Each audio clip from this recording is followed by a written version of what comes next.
Nfubanga wensobola okubuusa abantu bange naye bambi ka speed social media ketuvugirako ko katabbu gamazima ka speed katabbu naye ekisinga okubeera nga kinyiiza ate be bantu okukkiririzaawo bukwekyo ekintu kye balabe jasi ku face omuntu n'atakunnyonnyola oba n'alaba bulabi kifaananyi naye gwe n'ogenda n'ekyo ky'abeera akugambye ka simple research just okukeberakeberako okuba neno abantu n'okubako ku masimu waneno nawali obeera osobola okufuna amazima nga waneno ku SMX Media obeera subscribe nga nonko ku SMX Media nsubiraga amazima gakutuukako ne otakola research kubanga nze SMX inchikumalira olw'ensonga just muntu alaba bulabi kafaananyi n'agamba Farida bamututte ono bamututte nga akafaananyi waliwo kamu Farida ayinza nakazibwa ayinza okukola embaga akafaananyi ne kafuluma kamu ayinza okukola embaga ntategeerako na ku mikolo waje gigenda kubeera oba waje gyabadde nedda bambi just ka speed ka social media ke kasinga okubeera nga katuvuga speed oluvannyuma abamu ne basanga nga bakonye oba oluusi nga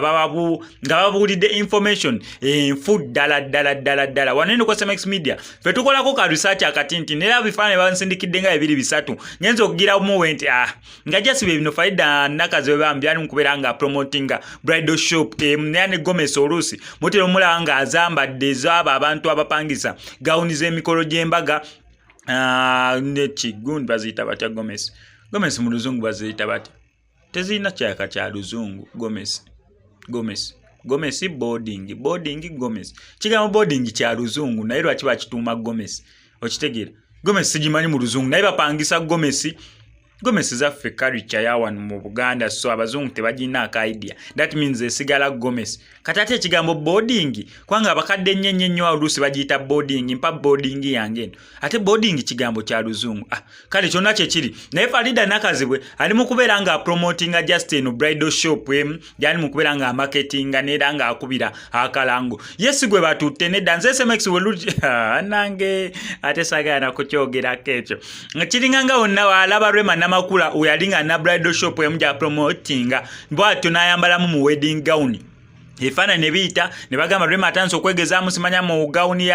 gawuni y'embaga Rema tanso okwebagenda beranga bamuko by that time yali achina Eddie Kenzo mbwe mikoro gye Eddie Kenzo ne Rema namakula gigenda mugia ne jasinga yali promotinga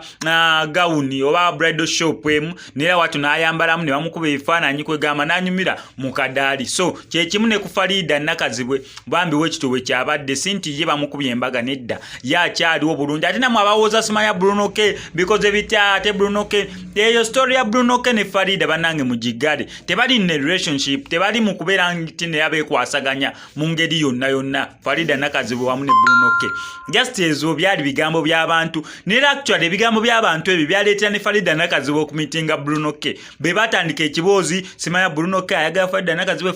Bruno K wato Farida nakazibwe nanoonya ku mulenzi gwe bali bamugamba Bruno K namukyaza okuvaawo ne batandika okubeera nga bafuukira ddala munywanyi oba ba friends nenga tewaliwo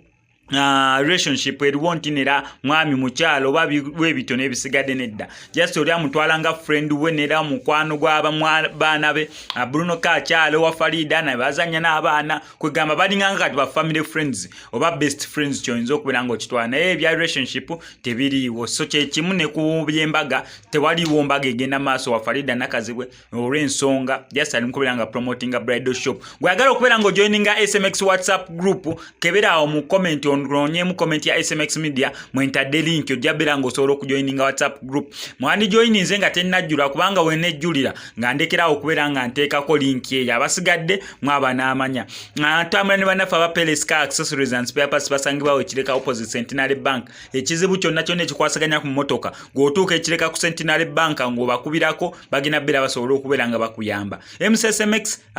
sign out.